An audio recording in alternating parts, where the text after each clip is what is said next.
Howdy-ho, everybody. Welcome back to the Idiot's Guide to Modeling. I suppose I'm not even that good, probably, and I'm really not a very good writer. Run-on sentences and lack of proper punctuation aside, yes, okay. So, somebody was asking me on the forums a little bit about this fine Spec 2.4G radio. Now, this is not me saying this is the de facto best thing in the universe. This is what I like, and it is very easy to make it work with all the TAMIYA functions. It has all the shortcut keys, all that, programs built in. It's a very good radio, okay? Best? No, of course not. There's always something better, something cooler with more features. This is still a 4-channel radio, so it's somewhat limited in what you can do. If you're doing more out-of-the-box features, outside the box, outside the lines, are we painting? Are we crayoning? I don't know. Either way, here we go. Here's how it works. Well, first, you remove from box, insert batteries, and there's this power switch here. There you go. You turn it on, okay? So we're right there. Let's zoom her in. Ooh, dramatic. I just saw Top Gun on Friday. I'm freaking on such a high still. Either way, so if you can see, we're on, come on, focus. There we go. We're on tank B. So to get into the menu, you hit OK. Then we're on setting, we'll hit OK. Now this is where you choose button function, and it has all the pre-programmed things. So you have tank A, tank B, truck, pickup for like the F-350 high lift and similar vehicles. Truck is obviously, they have MFCO1, so that's for your domestic U.S. style tractor-trailer trucks, then MFCO3 for the European style tractor trucks. I do need to build a European truck one of these days. They're so cool. Either the Volvo or the Mercedes, one of them. Okay, so we're going to hit OK on tank A. Now, you can scroll through and you can hit OK on any of these and change what they do. I'm leaving them on defaults. And whatever you do, you go down to right at the bottom, and you hit OK. Wait, and it's written. Now, if we CCC, the C button, we get out of all the menus, we're now in tank A, okay? If you need to channel reverse, if you need to reverse one of your channels, hit OK, okay, hit setting OK, and then you can go down. You can do channel swaps, reverse, subtrims, endpoints. I'm not going to go through everything. Channel reverse, you hit OK. Then on channel 1, let's go down to channel 2, let's say. You hit OK, and now channel 2 is reversed. And then you go down to right, and you hit OK on right. All right, and then you hit C, back out, hit C, back out. And now you can see channel 2 is reversed. Now that would screw my life up royally.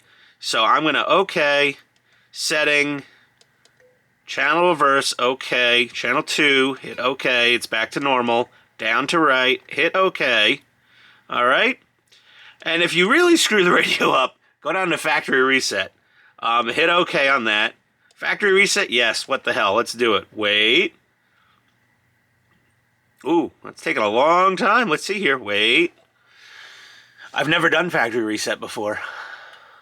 It's still waiting. Okay, good. Done. Do not power it off during a factory reset. I could only imagine bad things would happen. So now we're on model name blank. Like it's fresh out of the box. We hit OK, setting, button function, all hitting OK to get to those. We hit tank A, OK. And a shortcut is you can hit up instead of down and get straight to right and hit OK.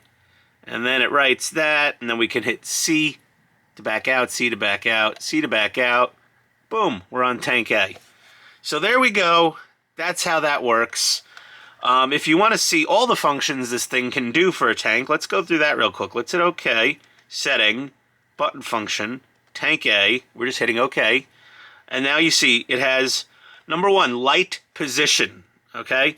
So that's like lights on, lights off. All right? Whoop. Oh, I hit C. Sorry. Hit down arrow. Volume up. Okay, is button 2. Button 3 has no action currently. Button 4 is light mode, NB. That's for, I believe, normal mode and battle mode. Battle mode depending on the tank and the controller and the lights it has, it'll not activate certain lights in battle mode because you don't want to be seen, obviously. Volume 5 is volume down, so you have up and down for volume right here. That's a very nice feature. Number 6, engine on off. That's a tricky thing to do with the manual stick, slidey, Street Fighter moves. So that's a nice one to have. And then we have the GBC system, gun barrel centering, stabilization, whatever. That does work. That's button 7 up here. Brake mode, I believe it's sort of like it applies drag to the brakes at all times if you turn it on or off, or it doesn't apply drag to the brakes. So it's like tank slows down faster. Obviously 9, main gun, ba-boom. And number 10, machine gun. Do you brr? Yes. And then, there you go, you're right. So we're going to back out, back out, back out, back out. There we go. So we're good. That's it. It's very easy to program because everything's built right in. I didn't go through the ones for the trucks or the pickup trucks, the MFC 01, 02, and 03 controllers for the big rigs and the pickup. But it's a good plug and play, easy to use radio that controls every feature built in on the TAMIYA tank, DMD units, and the truck, pickup truck and tractor trailer truck, big rig, whatever, MFC units. It's a great radio. I love it. Beautiful. Who doesn't like the easy button? This is the easy button.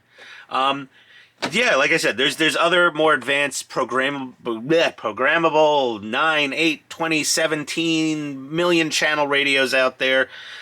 Wait, you plug it into a computer and you're coding stuff. Who knows?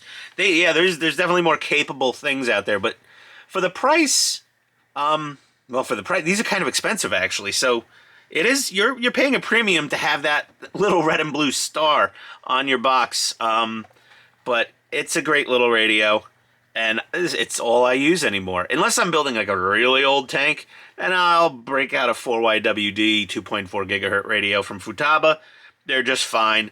Those tanks, I'm never going to do anything but fire the main gun, fire the machine guns, and drive the tank around on the floor of my basement or office or something. But battling as well, it's very, very convenient. Getting spare receivers for this is possible. I have started seeing some of them show up on eBay, but they're nearly the price of the radio and receiver. So I'm still just buying a radio every time I build another tank or a truck or whatever, and then I just write the name of the model on the back of it so I know what it's for. But here you go. That's your, in 10 minutes or less, how-to video. More thorough than my previous review of these radios. But there you go. Have a nice day, everybody. Happy programming, happy tanking. All right. I'll see you in the next video.